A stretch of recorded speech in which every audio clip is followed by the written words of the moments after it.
Hi hello ನಮಸ್ಕಾರ. ಇವತ್ತಿನ task ಬಂದು ಬೇಬಿ ಶಿಫ್ಟಿಂಗ್ ಇತ್ತು. ವರ್ತೂರ್ ಮಣಿಪಾಲ್ ಹಾಸ್ಪಿಟಲ್ ಇಂದ ಹೊಸಕೋಟೆ MVJ ಮೆಡಿಕಲ್ ಕಾಲೇಜ್.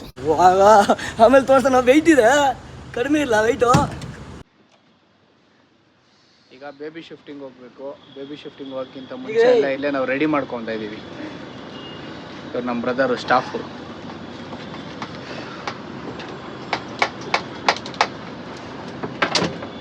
ಅದೇನದು ಸೊಲ್ಯೂಷನ್ ಏನು? Soap solution.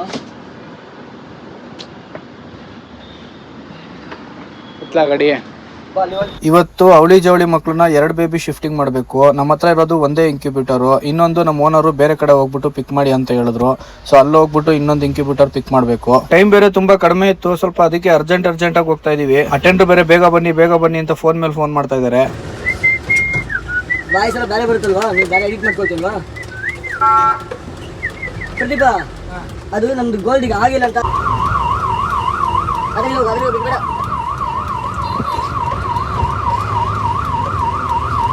ಬನ್ನಘಟ್ಟ ಫೋರ್ಟಿಸ್ ಹಾಸ್ಪಿಟಲ್ ಹತ್ರ ಇನ್ನೊಂದು ಇನ್ಕ್ಯುಬೇಟರ್ ಎತ್ಕೊಳ್ಳೋಣ ಅಂತ ಹೋದ್ವಿ. 2 ಇದೊಂದು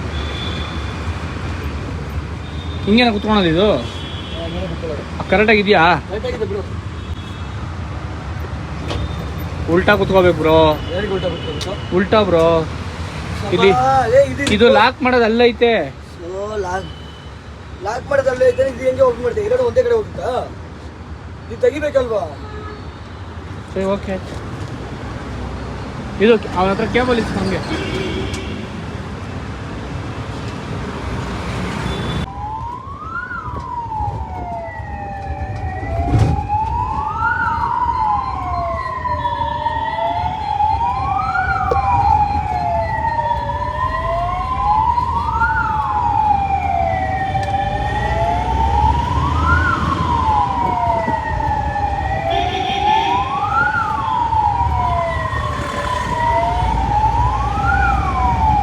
ನಮ್ಮ ಹತ್ರ ಇದ್ದಿದ್ದು ಒಂದೇ ಇನ್ಕ್ಯುಬೇಟರು, ನಮ್ಗೆ ಇನ್ನೊಂದು ಬೇಕಾಗಿತ್ತು. ಸೊ ತೊಗೊಂಬರೋಕ್ಕೆ ಅಂತ ಹೋದ್ವಿ. ಅಲ್ಲೂ ಕೂಡ ಸ್ವಲ್ಪ ಲೇಟ್ ಆಗೋಯ್ತು. ಪೇಷಂಟ್ ಅಟೆಂಡರ್ಗಳ ಮಾತ್ರ ಬ್ಯಾಕ್ ಟು ಬ್ಯಾಕ್ ಫೋನ್ ಮಾಡ್ತಾನೆ ಇದ್ರು. ನನಗಂತೂ ಗಾಡಿ ಓಡಿಸುವಾಗ ಫೋನ್ ಬಂತಂದ್ರೆ ತುಂಬ ಇರಿಟೇಷನ್ ಆಗುತ್ತೆ. ಬಟ್ ಏನು ಮಾಡೋದು, ಅರ್ಥ ಮಾಡ್ಕೊಂಡು ಅವ್ರ ಕಷ್ಟಗಳನ್ನ ನಾವು ಅರ್ಥ ಮಾಡ್ಕೊಬೇಕು. ಅರ್ಥ ಮಾಡ್ಕೊಂಡು ಫೋನ್ ರಿಸೀವ್ ಮಾಡ್ಕೊಂಡು ಮಾತಾಡ್ಕೊಂಡು ಬರ್ತಾ ಇದ್ದೀನಿ ಅಂತ ಹೇಳ್ಕೊಂಡು ಹೋಗೋ ಅಷ್ಟರಲ್ಲಿ 1 ಅವರ್ ಆಗೋಯ್ತು. ನಮ್ದು ಪಿಕಪ್ ಪಾಯಿಂಟ್ ಇರೋದು ಇವಾಗ ವೈಟ್ ಫೀಲ್ಡ್ ಮದರ್ಹುಡ್ ಹಾಸ್ಪಿಟಲ್ ಇಂದ. ಆ hospital Varthur Manipal opposite side ಬರುತ್ತೆ. ಇಲ್ಲಿ ಬೇಜಾರಾಗೋ ವಿಷಯ ಏನು ಅಂತ ಅಂದ್ರೆ, ಈ ಪೊಲೀಸ್ನವರು ನಮಗೆ ಅವಾಗ ಕೈ ಅಡ್ಡಾಕ್ತಾ ಇರ್ತಾರೆ. ಪೇಷಂಟ್ ಇದಾರಾ ಅಂತ. ಸರ್ ದಯವಿಟ್ಟು ಅರ್ಥ ಮಾಡ್ಕೊಳ್ರಿ. ಬೆಂಗಳೂರು ಪೊಲೀಸ್ನವ್ರು ಎಲ್ಲರಿಗೂ ಕೇಳೋದು ಇಷ್ಟ. ನಾವು ಪಿಕಪ್ ಹೋಗ್ಬೇಕಾದ್ರೂ ನಮ್ಗೆ ತುಂಬಾ ಅರ್ಜೆಂಟ್ ಇರುತ್ತೆ. ನಾವು ಕರೆಕ್ಟ್ ಟೈಮ್ಗೆ ಪಿಕಪ್ ಹೋಗಿಲ್ಲ ಅಂತಂದರೆ ಅಲ್ಲೊಂದು ಪ್ರಾಣನೇ ಹೋಗೋ ಚಾನ್ಸಸ್ ಇರುತ್ತೆ. ದಯವಿಟ್ಟು ಅರ್ಥ ಮಾಡ್ಕೊಳ್ರಿ. ನಾವು ಒಂದೊಂದು ಸತಿ ಖಾಲಿ ಗಾಡಿ ಸೈರನ್ ಹಾಕೊಂಡು ಹೋಗಬೇಕಾಗುತ್ತೆ. ದಯವಿಟ್ಟು ಆ ಟೈಮಲ್ಲಿ ಆಂಬುಲೆನ್ಸ್ನ ನಿಲ್ಲಿಸ್ಬಿಟ್ಟು ಪೇಷಂಟ್ ಇದ್ದಾರಾ ಇಲ್ವಾ ಅಂತ ಚೆಕ್ ಮಾಡೋಕೆ ಹೋಗಬೇಡಿ. ನಾನು ಲಾಸ್ಟ್ ಟೈಮ್ ವೀಡಿಯೋದಲ್ಲೇ ಒಂದು ಹಾಕಿದ್ದೀನಿ, ನನ್ನ ಯೂಟ್ಯೂಬ್ ಚಾನಲ್ ನೀವು ನೋಡ್ಬೋದು. ಲಾಸ್ಟ್ ಟೈಮ್ ಒಬ್ಬ ಕುಡ್ಕೊಂಡು ಬಂದುಬಿಟ್ಟು ಕಾರ್ ಅಡ್ಡ ಹಾಕ್ಬಿಟ್ಟು ಕೇಳಿದ ನನಗೆ ಪೇಷಂಟ್ ಇದ್ದಾರಾ ಅಂತ. ಒಳಗಡೆ ಪೇಷಂಟ್ ಇತ್ತು, ಬಟ್ ನಾನು ಸೈರನ್ನ ಸ್ಲೋ ಆಗಿ ಹಾಕೊಂಡು ಹೋಗ್ತಾ ಇದ್ದೆ. ಯಾಕಂದರೆ ಆ ಪೇಷಂಟ್ಗೆ ತುಂಬ ಡಿಸ್ಟರ್ಬ್ ಆಗ್ತಾ ಇತ್ತು ಸೈರನ್ ಸೌಂಡು. ತುಂಬ ಭಯ ಬೀಳ್ತಾಯಿದ್ರು. ಅದಕ್ಕೋಸ್ಕರ ನಾನು ಸೈರನ್ ಸೌಂಡ್ನ ಕಡಿಮೆ ಮಾಡ್ಕೊಂಡು ಹೋಗ್ತಾ ಇದ್ದೆ. ದಯವಿಟ್ಟು ಪೊಲೀಸ್ ಆದವರು ನೀವು ಅರ್ಥ ಮಾಡ್ಕೊಳ್ಳಿ. ಯಾರೋ ಒಬ್ಬ ಮಾಡೋ ತಪ್ಪಿಗೆ ನೀವು ಎಲ್ಲರಿಗೂ ಶಿಕ್ಷೆ ಕೊಡ್ತಾ ಇದ್ದೀರಾ. ಆಂಬುಲೆನ್ಸ್ ವ್ಯಾಲ್ಯೂ ಗೊತ್ತಿರೋನು ಯಾರು ಆ ಕೆಲಸ ಮಾಡೋದಿಲ್ಲ. ಆ ವ್ಯಾಲ್ಯೂ ಅವ್ರಿಗೆ ಗೊತ್ತಾಗೋದು ಅವ್ರ ಮನೆಯವ್ರಿಗೆ ಏನಾರು ಆಗುತ್ತಲ್ಲ ಅವಾಗ ಅಷ್ಟೇ ಗೊತ್ತಾಗೋದು ಅದ್ರ ವ್ಯಾಲ್ಯೂ. ಹಾಗಂತ ವ್ಯಾಲ್ಯೂ ಗೊತ್ತಾಗೋದಕ್ಕೋಸ್ಕರ ಯಾರಿಗೇನು ಆಗೋದು ಬೇಡ. ಎಲ್ಲರೂ ಚೆನ್ನಾಗಿ ಇರಲಿ. ಎಲ್ಲಾ ಕೆಲಸಕ್ಕೂ ರೆಸ್ಪೆಕ್ಟ್ ಇದೆ. ನಿಮ್ ಕೆಲಸ ನೀವು ಮಾಡ್ತೀರಾ, ಹಾಗಂತ ಬೇರೆಯವ್ರಿಗೆ ತೊಂದರೆ ಕೊಡೋದು ಯಾವ ನ್ಯಾಯ ಹೇಳಿ? ಈ ಬೆಂಗಳೂರು ಟ್ರಾಫಿಕ್ ಅಲ್ಲಿ ಇನ್ನೊಂದು ಅಬ್ಸರ್ವ್ ಮಾಡಿದೀವಿ. ಪೊಲೀಸ್ಗಳೆಲ್ಲ ನಾವು ಸೈರನ್ ಹಾಕಿಲ್ಲ ಅಂದ್ರೂ ಕೆಲವೊಂದು ಪೊಲೀಸ್ಗಳು ನಮಗೆ ಫಸ್ಟ್ ಜಾಗ ಕೊಡ್ತಾರೆ. ಅಂತ ಪೊಲೀಸ್ಗೆ ಹ್ಯಾಂಡ್ಸ್ ಆಫ್. ಅವ್ರಗಳಿಗೆ ನಮ್ಮ ಮೇಲೆ ಎಷ್ಟು ರೆಸ್ಪೆಕ್ಟ್ ಇದೆಯೋ ನಮ್ಗೆ ಅವ್ರ ಮೇಲೆ ತುಂಬಾ ಜಾಸ್ತಿನೇ ಇದೆ. ಯಾಕಂದ್ರೆ ಅವ್ರುಗಳಿಲ್ಲ ಅಂತಂದ್ರೆ ನಾವು ಕೆಲವೊಂದು ಟೈಮಲ್ಲಿ ಟ್ರಾಫಿಕ್ ಅಲ್ಲಿ ಸಿಕ್ಕಾಕೊಂಡು ಸಾಯ್ಬೇಕು. ಒಂದ್ ಕಡೆ ಅಟೆಂಡರ್ಗಳು ಅರ್ಜೆಂಟ್ ಮಾಡ್ತಾ ಇರ್ತಾರೆ, ಒಂದ್ ಕಡೆ ಜೀವ ನೋಡಿದ್ರೆ ನಮಗೂ ಬೇಜಾರಾಗ್ತಾ ಇರುತ್ತೆ. ಇನ್ನೊಂದ್ ಕಡೆ ನಾವು ಗಾಡಿ ಓಡಿಸುವಾಗ ಕೈ ಕಾಲು ನಡುಗ್ತಾ ಇರುತ್ತೆ. ಕೆಲವೊಂದು ಟೈಮಲ್ಲಿ ಪೊಲೀಸ್ಗಳು ನಮಗೆ ಜಾಗ ದಾರಿ ಮಾಡಿಕೊಟ್ಟು ನಮಗೆ ಅಷ್ಟು ಹೆಲ್ಪ್ ಮಾಡ್ತಾರಲ್ಲ, ಅದಕ್ಕೆ ನಮ್ಗೆ ತುಂಬಾನೇ ಖುಷಿ ಆಗುತ್ತೆ.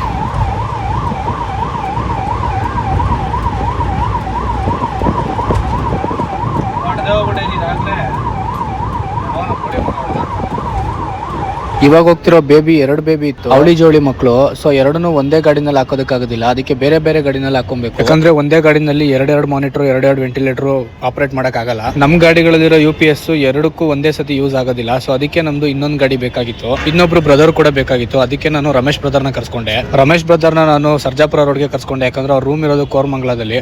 ಅಲ್ಲಿಗೆ ಹೋಗ್ಬಿಟ್ಟು ಪಿಕ್ ಮಾಡೋದಕ್ಕೆ ಮತ್ತೆ ಲೇಟ್ ಆಗುತ್ತೆ. ಅವರೇ 2 ವೀಲರ್ ಅಲ್ಲಿ ಸರ್ಜಾಪುರ ಸಿಗ್ನಲ್ ಹತ್ರ ಬಂದಿದ್ರು, ಅಲ್ಲಿಂದ ಪಿಕಪ್ ಮಾಡ್ಕೊಂಡೆ ಅವ್ರನ್ನ. ಈಗ ನನ್ನ ಹತ್ರ 2 ಇನ್ಕ್ಯುಬೇಟರ್ ಇದೆ, 2 ಬ್ರದರ್ ಇದೆ. ಅಲ್ಲೋದ್ಮೇಲೆ ನಾವು ಬೇರೆ ಗಾಡಿಗೆ ಡಿವೈಡ್ ಮಾಡ್ಕೊಂತೀವಿ. ವೇಟ್ ಮಾಡ್ರಿ ಅಂದ್ರೆ ಮುಗಿದೋಯ್ತು.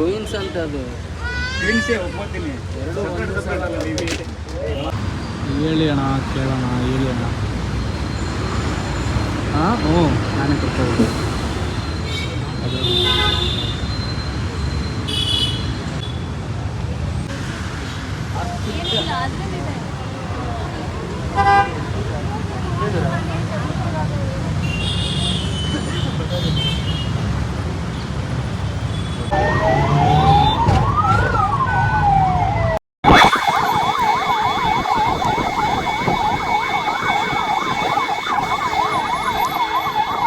ಸರಿಯಾಗಿ ಅವರಲ್ಲಿ ಟೈಮ್ಗೆ ನಾವು ಅಲ್ಲಿ ಪಾರ್ಕಿಂಗ್ ಮಾಡಿದ್ವಿ.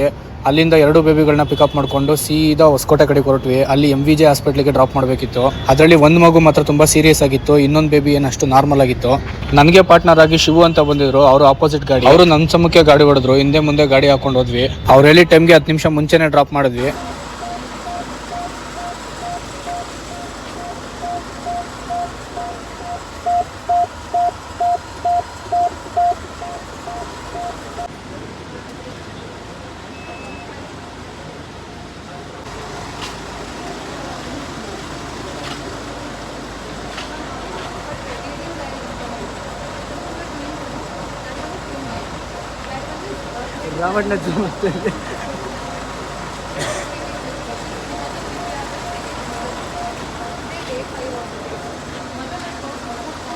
ಆದರೆ ನಮ್ಗೆ ಇನ್ನೊಂದು ಬೇಜಾರಾಗೋ ವಿಷಯ ಏನು ಅಂತಂದರೆ, ನಾವು ಅಷ್ಟು ಕಷ್ಟಪಟ್ಟು ರೋಡಲ್ಲಿ ಬಂದಿರ್ತೀವಿ, ಇಲ್ಲಿಗೆ ಬಂದರೆ ಇವರು ಫಸ್ಟು ಪೇಷಂಟ್ನ ಪಿಕಪ್ ಮಾಡಲ್ಲ. ಇಲ್ಲಿ ಮೆಡಿಕಲ್ ಸ್ಟೂಡೆಂಟ್ಸ್ಗಳೆಲ್ಲ ಬಂದ್ಬಿಟ್ಟು ನೋಡ್ಕೊಂಡು ನಿಂತ್ಕೊಂಡಿರ್ತಾರೆ. ಅದೇ ನಮ್ಗೆ ತುಂಬ ಬೇಜಾರು. ಎಲ್ಲ ಹಾಸ್ಪಿಟ್ಲ್ಗಳು ಇದೊಂದು ಕಂಪ್ಲೇಂಟು, ಬಂದಿದ ತಕ್ಷಣ ಫಸ್ಟು ಪೇಷಂಟ್ಗಳನ್ನ ಪಿಕಪ್ ಮಾಡಬೇಕು. ನೀನೇ ಬಿಡು ಹೈಲೈಟ್ ಆಗಿರೋದು. ನಾನು ಒಳಗಡೆ ಹೋಗ್ತೀನಿ.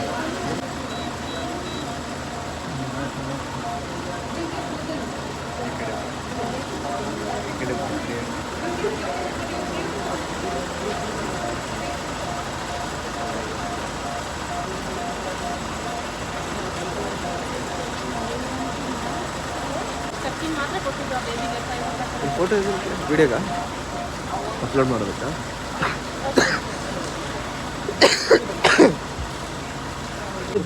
ಇದೇ ಬೇಬಿ ಸೀರಿಯಸ್ ಇದೇ ಬೇಬಿ ಹೌದು ಸೀರಿಯಸ್ ಐತಿ. ನಾವು ರೋಡ್ಗಳಲ್ಲಿ ಎಷ್ಟೇ ರಿಸ್ಕ್ ತೊಗೊಂಡು ಬಂದರೂ ಕೂಡ ಈ ಹಾಸ್ಪಿಟ್ಲ್ ಅವ್ರು ಹಿಂಗೆ ಮಾಡೋದಕ್ಕೆ ತುಂಬ ಬೇಜಾರಾಗುತ್ತೆ. ಸರಿ, ಕೊನೆಗೂ ಅರ್ಧ ಗಂಟೆ ಡಿಸ್ಕಸ್ ಮಾಡಿಬಿಟ್ಟು ಪೇಷಂಟ್ಗಳನ್ನ ಶಿಫ್ಟ್ ಮಾಡಿ ಅಂತ ಹೇಳಿದ್ರು. ರಮೇಶ್ ಬ್ರದರು ಅವ್ರ ಗಾಡಿಯಲ್ಲಿ ಇದ್ದಿದ್ದನ್ನ ಪೇಷಂಟ್ನ ಶಿಫ್ಟ್ ಮಾಡ್ತಾ ಇದ್ದಾರೆ. ಜೀವನ್ಮುಖಿ ಆಂಬುಲೆನ್ಸ್ಗೆ ಡ್ರೈವರ್ ಆಗಿ ಬಂದಿದ್ದು ಶಿವು ಅಂತ ಪೈಲಟ್. ಆ ಗಾಡಿಗೆ ಸ್ಟಾಫ್ ಆಗಿದ್ದವರು ನಮ್ಮ ರಮೇಶ್ ಬ್ರದರು.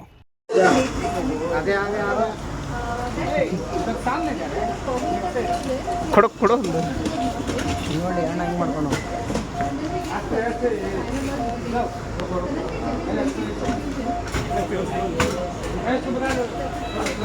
ನನ್ನ ಗಾಡಿಲಿ ಇದ್ದಿದ್ದು ಬೇಬಿನೂ ಶಿಫ್ಟ್ ಮಾಡಿದ್ವಿ. ನನ್ನ ಗಾಡಿಲಿ ಇದ್ದಿದ್ದು ಬೇಬಿ ತುಂಬ ಸೀರಿಯಸ್ ಆಗಿತ್ತು. ಕೊನೆಗೆ 2 ಬೇಬಿಗಳನ್ನ ಶಿಫ್ಟ್ ಮಾಡಿಬಿಟ್ಟು ನಾವು ಅಲ್ಲಿಂದ ಮತ್ತೆ ಬೆಂಗಳೂರು ಕಡೆಗೆ ಹೊರಟ್ವಿ. ಹೊಸಕೋಟೆ ಟೋಲ್ ಹತ್ರ ಹಾಕೊಂಡು ಒಂದು ಟೀ ಕಾಫಿ ಕುಡ್ಕೊಂಡು ಜೀವನ್ಮುಖಿ ಆಂಬುಲೆನ್ಸ್ ಅವರು ಟೀ ಕಾಫಿ ಜ್ಯೂಸ್ ಎಲ್ಲ ಕುಡ್ಕೊಂಡು ಮತ್ತೆ ಅಲ್ಲಿಂದ ಬೆಂಗಳೂರು ಕಡೆಗೆ ಹೊರಟ್ವಿ. ಈ ವಿಡಿಯೋ ನೋಡ್ತಿರೋ ನಿಮ್ಗೆಲ್ರಿಗೂ ಕೇಳ್ಕೊಳೋದು ಒಂದೇ, ದಯವಿಟ್ಟು ನೀವು ಆಂಬುಲೆನ್ಸ್ ಬಂದಾಗ ಜಾಗ ಕೊಡಿ, ಮತ್ತೆ ನೀವು ಜಾಗ ಬಿಡಿಸಿ. ಪ್ರಾಣ ಉಳಿಸ್ಬೇಕು ಅಂತಂದ್ರೆ ಡಾಕ್ಟ್ರೇ ಬರ್ಬೇಕಂತ ಏನಿಲ್ಲ. ಆಂಬುಲೆನ್ಸ್ಗೆ ಜಾಗ ಮಾಡಿಕೊಟ್ರೆ ನೀವೇ ಪ್ರಾಣ ಉಳಿಸ್ದಂಗೆ, ಆ ಪೇಷಂಟ್ಗೆ ನೀವೇ ದೇವರಾಗ್ತೀರಿ ಅಂತ ಹೇಳ್ತಾ ಇವತ್ತಿನ ಈ ವಿಡಿಯೋನ ಇಲ್ಲಿಗೆ ಮುಗಿಸ್ತಾ ಇದ್ದೀನಿ. ನೆಕ್ಸ್ಟ್ ವಿಡಿಯೋದಲ್ಲಿ ಸಿಗೋಣ. ಜೈ ಶ್ರೀರಾಮ್.